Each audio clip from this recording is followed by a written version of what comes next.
नमस्कार दोस्तों। पैसा कमाने के लिए, धन कमाने के लिए ठेकेदारी बिजनेस बहुत अच्छा बिजनेस है, मगर करना आना चाहिए। जिस आदमी को ये बिजनेस करना आता है वो प्रैक्टिकल हो सकता है, मगर केवल प्रैक्टिकल होने से इस बिजनेस में सफल नहीं होते।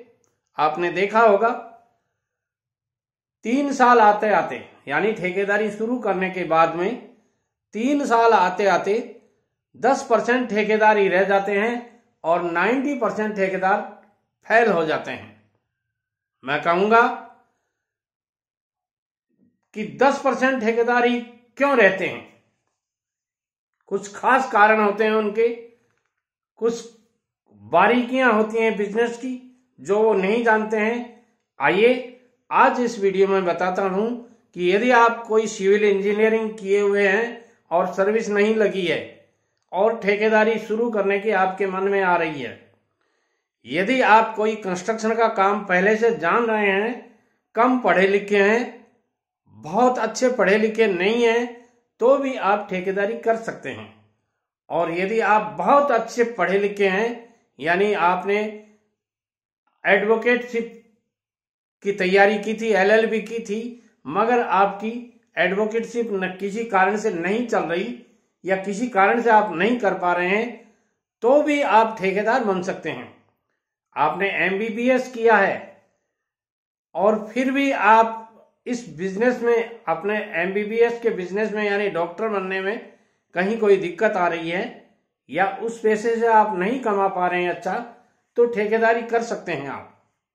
कुछ लोगों के ये सवाल होते हैं, सर मैं कंप्यूटर इंजीनियर हूं, क्या मैं ठेकेदारी कर सकता हूं? अरे भाई कर सकते हो। जब मैं कह रहा हूं कि छठी 8वीं 10वीं क्लास वाले भी किसी अच्छे पढ़े लिखे को शामिल करके, पार्टनर बना करके या हायर करके ठेकेदारी कर सकते हैं, तो आप क्यों नहीं कर सकते?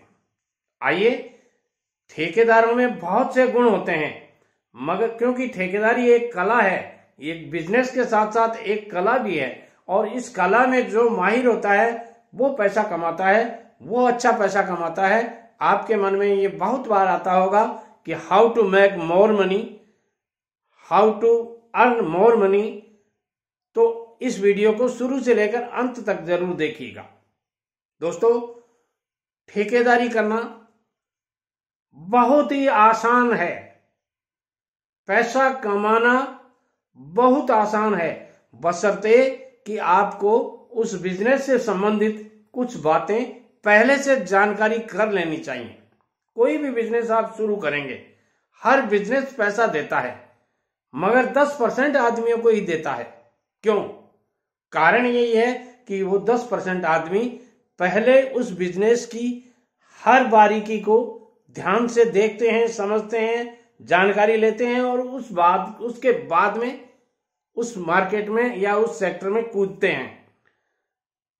कुश्ती लड़ने वाले तभी जीतते हैं जब उस सेक्टर की पूरी जानकारी होती है। तो बिजनेस के साथ भी आपको एक कुश्ती लड़नी पड़ती है और उस कुश्ती में जीतता वही है जो दाव पेच जानता हो। साम दाम दंड और भेद, ये चारों नीति जो जानता हो ठेकेदारी में, वही सक्सेस होता है। आइए मैं बताता हूं आपको कि वो कौन कौन सी 9 बातें हैं जो आपको ठेकेदारी शुरू करने से पहले जान लेनी चाहिए। मैं कहूंगा प्लानिंग करना आना चाहिए आपको। ठेकेदारी एक प्लान्ड वर्क है। ठेकेदारी कैसे शुरू करें, ठेकेदारी कहां से शुरू करें, ठेकेदार कौन से डिपार्टमेंट में बनना चाहिए, ठेकेदारी के लिए आपको कितने रुपए की आवश्यकता होती है, ठेकेदारी में कितना % प्रॉफिट होता है, ठेकेदारी में कैसे आपका फाइनल बिल बनता है, कैसे आपकी SD काटी जाती है, कैसे आपकी चेकिंग वगैरह काटी जाती हैं, ये सब आपको जानना आना चाहिए। जानने का मतलब है प्रैक्टिकली, और प्रैक्टिकली आने के साथ साथ आपको पेपर वर्क में भी बहुत सी जानकारियां होनी चाहिए। जब तक आदमी को पेपर वर्क नहीं आता है, धरातल पे आप कुछ भी कर रहे हो, मगर पेपर वर्क में आप सही हैं तो सही हैं आप, और धरातल पे आप सही होते हुए भी गलत साबित हो जाते हो। क्योंकि सपोज कीजिए ठेकेदारी में आपने प्रॉपर वर्क किया है, मेजरमेंट आपका सब सही है, मगर पेपर वर्क में यानी एमबी में मेजरमेंट यदि गलत लिखा गया है या कम या ज्यादा लिखा गया है तो आप फेल हो सकते हैं। ऐसा आपको सोचना चाहिए। धरातल यानी प्रैक्टिकल साइट पे और मेजरमेंट बुक दोनों आपके साथ बोलती हों, और साथ में जेईएन, एएन और एक्शन यदि ये मार्किंग करते हैं कि work has been done in my presence, ये जेईएन करता है, work has been done in my presence and as per specification G schedule design and drawing, ये मार्किंग करता है। दूसरा देता है कि work has been done in my presence, तो आपका काम 90% सही हो गया। ये सर्टिफिकेट आप यदि अपने वर्क में दिलवा देते हैं एमबी भरने के बाद में लास्ट में जेईएन से, तो 90% आपका वर्क सही हो गया। क्योंकि जेईएन ये प्रमाणित करता है कि मेरे सामने ये काम किया गया और जी शेड्यूल और डिजाइन एंड ड्राइंग के साथ सही मैच खाता हुआ किया गया। अब एएन देता है कि रेनफोर्समेंट या एएन की चेकिंग कुछ परसेंटेज होती है, जेईएन को साइट पे खड़ा रह के काम करवाना होता है, मगर प्रैक्टिकल ऐसा नहीं होता। क्यों नहीं होता कि एक जेईएन के पास में 20 साइट्स होती हैं और 20 साइट्स पे एक जेईएन कभी इधर वाली साइट संभालता है, कभी इधर वाली संभालता है, बीच में ठेकेदार कुछ समझते हैं आप। तो ऐसी स्थिति में वो अपने किसी और अधीनस्थ को छोड़ के चले जाते हैं, मगर एएन की चेकिंग कुछ परसेंटेज में होती है जो उनके नॉर्म्स के हिसाब से होती है। स्टील चेकिंग एएन की होती है, बड़ी चेकिंग एएन की होती है, उसको वेरिफिकेशन देना पड़ता है कि this is to verify that ये काम इस तरह से किया गया, ये सारा लिखना पड़ता है और इतना % चेकिंग मैंने की है, ये लिखना पड़ता है। तो ये पेपर वर्क हो गया। अब एक्शन साहब की चेकिंग होती है, एक्शन साहब को भी लिखना पड़ता है कि फला काम, इस काम की इतनी मेरी चेकिंग हुई और मैंने सही पाया, ऐसा लिखना होता है। तो ये सब पेपर वर्क आप सही से करवा देते हैं तो आपके बिल के पास होने में कोई दिक्कत नहीं आती। बहुत से ठेकेदार पूछते हैं सर मेरा बिल पास नहीं हो रहा, 6 महीने हो गए, 2 साल हो गए, 1 साल हो गए, फाइनल बिल पास नहीं हो रहा। क्यों नहीं हो रहा? उसका कारण यही होता है कि काम करवाने वाले चले गए, रनिंग बिल के हिसाब से पेमेंट करते गए, अब फाइनल बिल कौन करे? हर अफसर अपनी जिम्मेदारी टालने की कोशिश करता है। जिम्मेदारियां निभानी पड़ती हैं मगर वो उनके पास में बहाने बहुत होते हैं, क्योंकि हजारों काम चलते हैं एक डिवीजन के अंदर, सैकड़ों काम चलते हैं, छोटे मोटे हजारों काम होते हैं। उनको एक्शन एक होता है, एक्शन को जिसको एग्जीक्यूटिव इंजीनियर कहते हैं, बहुत से काम होते हैं। ऑफिस भी देखना पड़ता है, साइट भी देखनी पड़ती है, और पब्लिक की समस्याएं हैं उनको भी देखना पड़ता है।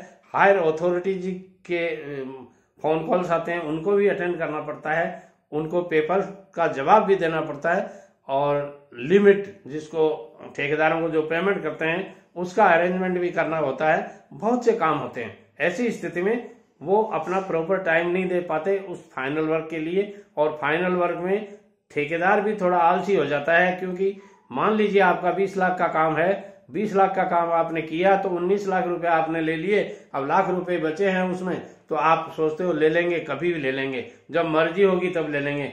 अरे बंधु, उस समय जब मर्जी होगी ना तब नहीं मिलेगा, बहुत टाइम लगता है फाइनल बिल में, और सारी चेकिंग दोबारा नए सिरे से होती हैं, और तब पता चलता है कि आपने इसमें क्या क्या बदमाशियां की हैं, क्या नहीं की हैं, और क्या करना चाहिए था और क्या नहीं करना चाहिए था, कौन सा काम आपने एक्स्ट्रा ज्यादा कर दिया, कौन सा काम एक्सेस ज्यादा कर दिया, ये सारी बातें तभी निकल के आती हैं। इसलिए पेपर वर्क में आपको ध्यान रखना होता है। जाइए मत, अभी इस वीडियो में और टाइम लगना है। आपका नॉलेज मैं इतना पुष्ट कर दूंगा कि आपके, यदि आप फ्रेशर हैं, नए ठेकेदार हैं या नए ठेकेदार बनना चाहते हैं, तो आपको इससे संबंधित कोई दिक्कत नहीं आएगी। ठेकेदारी में गोल्स सेट करना आना चाहिए। गोल्स का मतलब है आपको अपने क्या क्या काम करने हैं वो आपको सेट करना चाहिए। हर ठेकेदार को रात को सोते समय ये तय करके सोना चाहिए कि अपने को लिखित में बिना लिखे नहीं, खाली दिमाग में आपने सेट कर लिया, भूल जाते हो। तो दिन में मान लो कल के दिन में आपको 10 काम करने हैं, तो ये 10 गोल हो गए, आपको इनको अचीव करना है। आपको दिन में 10 काम करने हैं। आपके ऑफिस में कौन सा काम करवाना है आपको, वो भी आपको करवाना है। आपकी साइट पे कौन सा सामान पहुंचाना है, वो भी आपको करवाना है। आपकी साइट पे कौन सा मटेरियल पहुंचाना है, कौन सा अफसर, किस अफसर की चेकिंग करवानी है, ये सब भी आपको करना पड़ता है। मानता हूं आपके पास JEN है, जूनियर इंजीनियर है आपकी साइट पे, मैं मानता हूं आपकी साइट पे सुपरवाइजर हैं, वो हैं, मगर उसके बावजूद आपको स्वयं को बहुत कुछ करना पड़ता है। तो अपने गोल्स को निर्धारित कीजिए और उनको अचीव करने की कोशिश कीजिए। इसके साथ मैं कहूंगा, सेट योर टारगेट्स। जब तक आप अपने टारगेट्स सेट नहीं करेंगे कि अगली साल, इस साल आपने 20 लाख का, 30 लाख का, 50 लाख का, या 2 करोड़ का, या 5 करोड़ का काम, मैं डी क्लास कॉन्ट्रैक्टर्स की बात कर रहा हूं। पूरे वीडियो में मैं जो बातें करूंगा वो डी क्लास कॉन्ट्रैक्टर्स की करूंगा, नए फ्रेशर ठेकेदारों की करूंगा, क्योंकि बड़े ठेकेदार बनने के बाद में तो आपको इन सारी बातों का नॉलेज होता ही है। बड़ा ठेकेदार या जैसे B क्लास, C क्लास या A क्लास ठेकेदार वही बनता है जिनको इन बातों की ध्यान होती है। इसलिए उनके बारे में मैं चर्चा नहीं कर रहा। जो नए ठेकेदार हैं या फ्रेशर हैं या अभी बने हैं, उनके बारे में कहूंगा कि अपने टारगेट्स निश्चित कीजिए कि इस साल में अपन ने इतने लाख का या इतने करोड़ का काम किया है, अगला साल अपना ये टारगेट होगा। और उस टारगेट में को अचीव करने के लिए आपको कौन कौन सी मशीनरीज की जरूरत होगी, कौन कौन से किस टाइप के आदमियों की जरूरत होगी, वर्क करने वाले आदमियों को, वो आदमी आपको हायर करने पड़ेंगे, वो मशीनरीज आपको लानी पड़ेगी, तभी आप वो टारगेट्स अचीव कर पाएंगे। नहीं तो फिलहाल जो आपकी स्थिति है वो स्थिति अगली साल भी वही रहनी है। 19-21 का फर्क आ सकता है, मगर आप 100% यदि अपने टारगेट्स बढ़ाते हैं तो ये मान के चलिए कि आप 75% ही टारगेट अचीव कर पाएंगे। 100% टारगेट हर ठेकेदार नहीं कर पाता है। हाँ, कुछ ठेकेदार ऐसे होते हैं जो 100% नहीं, 150% भी कर लेते हैं। तो इस ऐसी स्थिति में अपने टारगेट को अचीव करने के लिए पहले से प्लानिंग बना लीजिए। इसके साथ मैं कहूंगा, कीप योर नॉलेज। आप अपने ऊपर इन्वेस्टमेंट कीजिए, अपने खुद के ऊपर। देखिए, जिस आदमी को सेल्फ इन्वेस्टमेंट नहीं आता है, वो आदमी चाहे ठेकेदार हो, चाहे बिजनेसमैन हो, चाहे किसी सर्विस में हो, चाहे किसी गवर्नमेंट सर्विस में हो, चाहे प्राइवेट सर्विस में हो, अपने आप को रात को आप इतना अपडेट कर लीजिए कि कल आपको क्या क्या करना है, इसकी सारी जानकारियां आपको होनी चाहिए। हाँ, अचानक कोई जानकारी आपके पास में नहीं होती है तो आप अपने किसी लीगल एडवाइजर से फोन कॉल कर सकते हैं, किसी फाइनेंशियल एडवाइजर से बात कर सकते हैं, या किसी आपको जो भी पीठ थपथपाने वाला हो। यानी मेरा मतलब है पीठ थपथपाना। पीठ थपथपाने का मतलब ये है, कोई आदमी आपको शाबाशी दे के कहता है कि जा बेटे तू काम कर, तेरे पीछे मैं खड़ा हूं। जैसे कौन बढ़ेगा करोड़पति में अमिताभ बच्चन जो सवाल करते हैं तो उसको 3 फरिश्ते मिलते हैं। ध्यान दीजिए मेरे शब्दों पर, वो 3 फरिश्ते कौन होते हैं? वैसे ही 3 फरिश्ते आपके पास घर पे होने चाहिए, दोस्तों में होने चाहिए। कोई भी 3 आदमी ऐसे होने चाहिए जहां आपका मामला फंस जाता है, जहां पेच फंस जाता है, वहां स्क्रू ड्राइवर लिए हुए कोई आदमी तैयार खड़ा हो। उस आदमी से आप फोन कॉल करके पूछ सकते हैं कि समस्या ये आ गई, अब मुझे क्या करना चाहिए। वो एक अच्छा बिल्डर हो सकता है, वो एक बड़ा ठेकेदार हो सकता है, वो कोई आपका इंजीनियर हो सकता है जिनसे आपकी दोस्ती है। ऐसे 3 लोगों से आप जुड़ाव, लगाव और नजदीकियां जरूर रखिए। इसके साथ मैं कहूंगा, अपने कैपिटल का बजट जरूर बनाइए। आपके पास कितनी पूंजी है, बिजनेस में आपके कितनी पूंजी लगनी है, कितनी पूंजी आपने लोगों से लोन पे ली है, कितनी पूंजी आपके पास खुद की है, और आगे आने वाले समय में आपके पास कितनी पूंजी और चाहिए, इसका आपको बजट बनाना पड़ेगा। यदि आपको ये बजट बनाना आता है, आपके साइट पे, आपके ऑफिस में जो अकाउंटेंट महोदय हैं उनसे कहिए कि ये बजट अपना अपडेट रखें, और हर चीज आपको तस्वीर जैसे दिखती है ना, वैसे आपको पता होना चाहिए कि अपने पास ये बैलेंस है, अपनी बैंक बैलेंस ये है, और अपने खर्चे ये हैं। कल परसों तरसों या आने वाले 1 महीने में अपन कौन कौन से खर्चे करने आने हैं, ये सब एडवांस में तैयार करके रखे, वही ठेकेदार सफल होते हैं। आग लगे खोदे कुआं कैसे आग हो जाए। आपने सुना होगा, बुजुर्ग लोग कहते थे, आप ये दादा परदादाओं की बातें, हमारे जैसे मोटिवेशनल स्पीकर्स की बातें छोटे में मत लीजिए। और जिन लोगों ने आग लगने के बाद में कुआं खोदा है ना, उनके घर मैंने जलते हुए देखे हैं। तब तक कुआं खुदता है, तब तक तो क्या पता क्या हो जाए। इसलिए मैं कहूंगा ये सारी बातें आपको ध्यान रखनी चाहिए। सेल्फ कॉन्फिडेंस आपको होना चाहिए और अपने आप पे इतना कॉन्फिडेंस होना चाहिए। मान लीजिए, देखिए ये ठेकेदारी एक ऐसा बिजनेस है जिसमें आपको एक खाई को कूदना होता है, एक लेक जिसको कहते हैं, बीच में जो खड्डा है उसको कूदना होता है, उस पार जाना होता है। तो उस पार जाने की आपकी कैपेसिटी है या नहीं है। यदि नहीं है तो आप क्या करेंगे, कूद के गिर जाएंगे। और यदि आपकी वो खाई पार करने की क्षमता है तो आप आगे जाके थंब अप करेंगे। तो ये थंब अप करने की आपकी कैपेसिटी होनी चाहिए।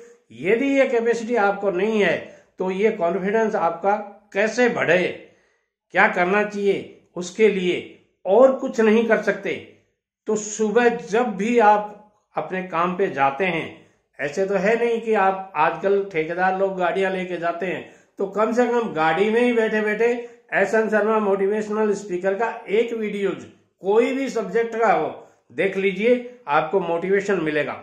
अन्यथा आप और किसी दूसरे मोटिवेशनल स्पीकर को पसंद करते हैं तो उनका देख सकते हैं। मैं केवल मेरा नहीं कह रहा, किसी का भी देख सकते हैं। और नहीं तो आपके माता पिता के चरण छू के जाइए और वो कहेंगे, अच्छा बेटा आज तेरा काम सिद्ध होगा। ये इतना शब्द उनके मुंह से निकलने का मतलब है आप में वो मोटिवेशन आ गया जो आपने सोचा भी नहीं था। और ऐसा 99% लोगों के साथ होता है जब वो अपने माँ बाप के पैर छू के घर से निकलते हैं, उनसे को पूछ के चलते हैं कि मैं फला साइट पे जा रहा हूं और शाम को वापस आऊंगा, आपको कहीं कोई विशेष दवाई की या किसी विशेष चीज की जरूरत हो तो मैं आते ही ले आऊं। और 99% माँ बाप ये कहते हैं कि नहीं बेटे सॉरी, घर में जो हैं पीछे ये सब हमारी व्यवस्थाएं सुचारू रूप से संभाल रखी हैं, तू टेंशन ना ले, तू तेरा बिजनेस कर। ऐसे प्रैक्टिकल बनिए आप, और हर चीज में प्रैक्टिकल बनने की कोशिश कीजिए। कहीं भी आपकी साइट पे आपको, मान लीजिए एक अचानक से आपकी साइट पे एक लेबर आके आपको कहता है, क्योंकि लेबर जब बैरियर तोड़ कर आके आपके पास आ रहा है, क्योंकि लेबर के पास में मिस्त्री होता है, फिर सुपरवाइजर होता है, फिर साइट इंचार्ज होता है, फिर इंजीनियर होता है। इन सारे बैरियर्स को तोड़ करके लेबर आपको डायरेक्ट वही कंप्लेंट या रिक्वेस्ट कर रहा है। इसका मतलब है उसके पास में टाइम नहीं है इन 5 स्टेज को पार करने की, और वो इमीडिएट आपका कुछ फैसला चाहता है। ऐसी स्थिति में आप बड़े ही प्रैक्टिकल होके जो उसने आपको रिक्वेस्ट की है उसको अपने ऊपर लीजिए। मान लीजिए एक लेबर आपको आके कहता है कि सर मेरा बच्चा बीमार है, मुझे 5,000 रुपए की जरूरत है, तो उस स्थिति में आप उसको मना मत कीजिए। उस स्थिति में आप उसे ये मत कीजिए कि तुम्हारे कितने एडवांस है, आप सुपरवाइजर को बुलाते हैं इसके कितने एडवांस है, ये मत कीजिए। आप अपने ऊपर निर्णय लीजिए कि यदि अपने साथ ऐसा होता है तो क्या करना चाहिए। और उस समय आपका मन यही कहेगा, दिल यही करेगा कि कोई बात नहीं है, यदि इसके एडवांस हैं भी तो कहीं नहीं जाने हैं, और आप दे करके देखिए एक बार 2,000 5,000 जितना उसको जरूरत है। हाँ, आपकी कैपेसिटी से ज्यादा हो रहा है या ज्यादा कुछ मांग रहा है, या आपको ऐसा लगता है कि बार बार ये आदमी इसी तरह की कार्रवाई करता है, तो मत दीजिए, या सोच के दीजिए कि मुझे थोड़ी टाइम तुम सोचने को दो और उसके बाद में कीजिए। तो ये सारी बातें आपको प्रैक्टिकल लेनी चाहिए। और अपने ऊपर अपनी स्किल्स बढ़ाने के लिए दुनिया भर की, आजकल तो स्किल बढ़ाने के लिए बहुत से साधन हैं, एक नहीं हजारों साधन हैं। आप उन साधनों का उपयोग करके अपनी स्किल को बढ़ा सकते हैं। और मैं सबसे लास्ट टिप आपको दे रहा हूं, वो बहुत ही शानदार है। हर वीडियो में मेरे कोई लास्ट टिप होती है, वो बहुत ही शानदार होती है। वो ये है कि अपने बिजनेस से प्यार कीजिए, अपने बिजनेस को समय दीजिए, अपने बिजनेस में समर्पित होइए। अपने बिजनेस को कैसे बढ़ाया जाए ये अपने लेबर से भी पूछिए कि साइट पे क्या क्या कमियां हैं। अपने इंजीनियर से पूछिए, अपने सुपरवाइजर से पूछिए किन कमियों के कारण अपना बिजनेस सही प्रॉपर नहीं चल रहा है। एक एक से जब आपको समय मिलता है उन आदमियों से पूछिए जो आदमी आपकी साइट पर प्रैक्टिकली देखते हैं। वो आपको वो टिप्स बताएंगे। बात छोटी सी होगी, एक अनपढ़ लेबर आपको क्या बता सकता है ये नहीं सोचिएगा, वो बहुत कुछ बता सकता है आपको। वो बता सकता है कि सर प्रोग्रेस इसलिए नहीं बन रही है कि हमारे पास फला मशीनरी की कमी है। उन कमियों को पूरा कीजिए, आपका बिजनेस ग्रो करेगा, बढ़ेगा और आप एक दिन डी क्लास से ए क्लास ठेकेदार कब बन जाएंगे आपको पता ही नहीं चलेगा। वीडियो पसंद आता है सारे ठेकेदारों को भेजिए, सारे उन कारीगरों को भेजिए जो वर्षों से ठेकेदारी नहीं कर रहे हैं, केवल नौकरी कर रहे हैं ठेकेदारों के, उन सब को भेजिए। सैकड़ों आदमियों को मैंने मेरे यहाँ काम करते हुए ठेकेदार बनाया है और लाखों आदमियों को मेरे ठेकेदार बनाने का मोटो है। उस मोटो में आप तभी सहायक हो सकते हैं मेरे, जब इस वीडियो को ज्यादा से ज्यादा लोगों तक पहुंचाएंगे। नमस्कार।